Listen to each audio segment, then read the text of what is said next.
Imagine you find a ring that makes you invisible. No one can ever see what you do. Would you still act justly? This isn't Tolkien. Plato asked it 2,400 years ago, and the answer reshaped Western moral philosophy. His challenge is so devastating that Socrates spends an entire book trying to answer it. To understand why this question is dangerous, go back to a dinner party in ancient Athens, Book 2 of Plato's Republic. The sophist Thrasymachus has just argued that justice is nothing but the advantage of the stronger, whatever rulers call right.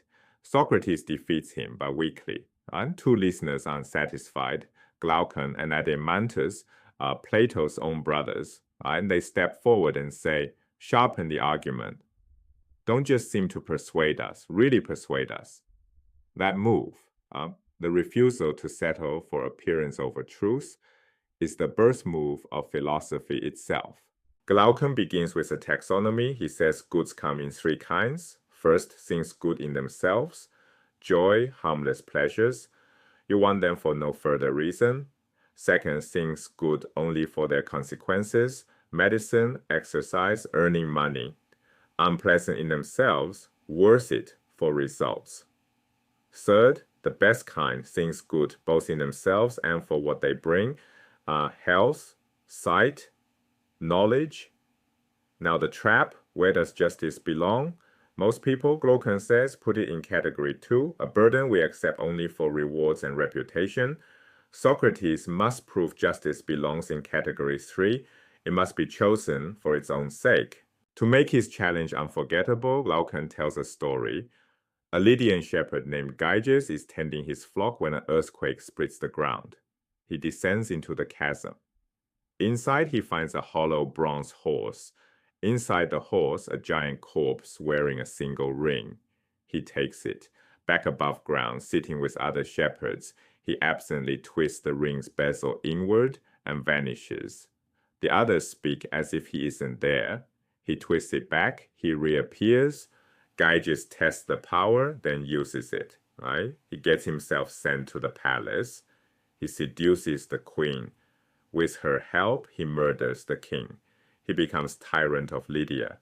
Descend into the earth, ascend to the throne through invisibility. Now Glaucon's philosophical move. Give this ring to a just man and an unjust man. What happens? Glaucon claims they behave identically. Both steal, both seduce, both kill when it suits them. Because the ring does something precise. It strips away the body and strips away reputation. What's left is only the soul, choosing freely without consequences. If justice collapses the moment no one is watching, then justice was never really inside us. People are just only from weakness, from fear of getting caught. The ring isn't a plot device, it's a philosophical instrument.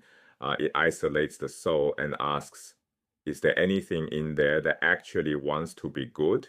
This argument flips Thrasymachus. Justice isn't the advantage of the stronger, it's the defensive contract of the weaker. Glaucon is using a sophist distinction that was electric in 5th century Athens, nomos versus physis.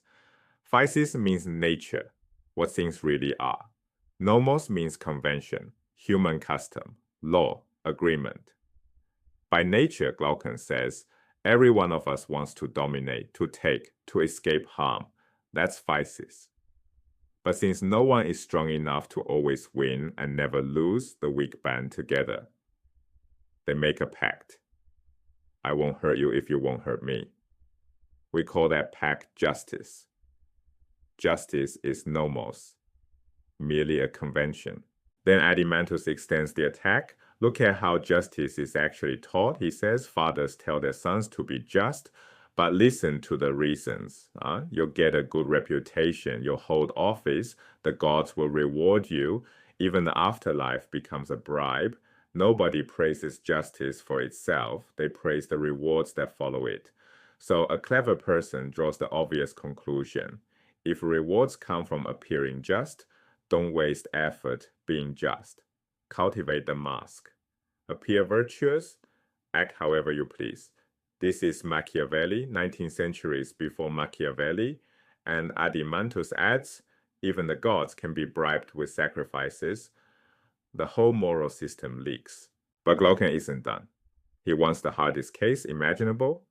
Picture two men. The first is perfectly just, but everyone believes he's a monster. He is stripped of honor, slandered, whipped, tortured, finally executed as a criminal. He dies with nothing but his integrity.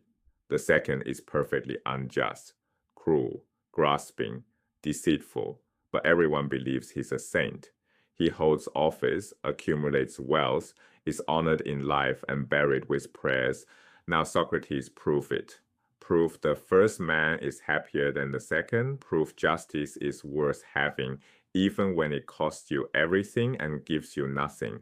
This challenge is not abstract. Plato is writing after his teacher Socrates was tried on false charges and executed by drinking hemlock. The tortured just man is a portrait of Socrates himself. Notice the trap this sets. If Socrates defends justice by pointing to its rewards, reputation, success, safety, he's already lost. Consequence-based defenses concede the sophist's point. They make justice merely instrumental, a useful tool you drop the moment you can escape detection.